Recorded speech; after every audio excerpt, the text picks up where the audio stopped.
When Congressman Elijah Cummings calls you a racist, your reaction is what? Well, I think the word has really gone down a long way because everybody's called a racist now. Her own party called Nancy Pelosi a racist 2 weeks ago.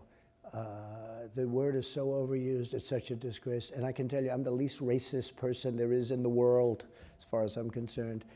And they use it almost when they run out of things to criticize you. They say, he's a racist, he's a racist. Now, in some cases, it's true. There are people that are racist, bad people. But with me, they have a hard time getting away with it, and they don't get away with it. And if you look at what I've done for African Americans between, look at criminal justice reform. President Obama tried so hard to get it, he couldn't get it. You look at opportunity zones, and then, of course, look at the opportunity zones are a tremendous success, by the way, not covered. But we did that as really an experiment. It's most successful. I think it's one of the most successful things ever done for the inner cities. It's turned out to be. Tim Scott of South Carolina worked very, very hard on it. So many other people did, and it's really become a great success. The biggest beneficiary are African American. The African American population, it's incredible what's happened.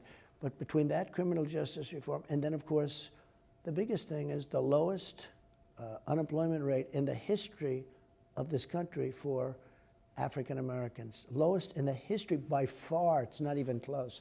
But so when you see those things, and when people, if the news, the lamestream or mainstream or whatever you want to call it, media or fake news, if it would be covered, people would feel a lot different. But they don't talk about that. They don't talk about opportunity zones. I don't think I've ever seen anything about opportunity zones. I don't think I've seen, when I did criminal justice reform, everybody would say, oh, I won't tell you names because I'm not looking to build them up, but the biggest names were there on the other side, liberal side and conservative side. It was very bipartisan.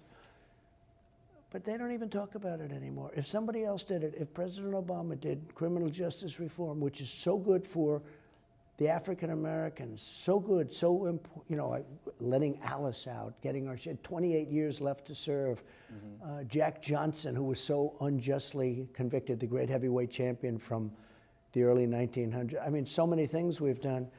If President Obama did that, it would have been great. When I do it, Steve, people don't want to talk about it.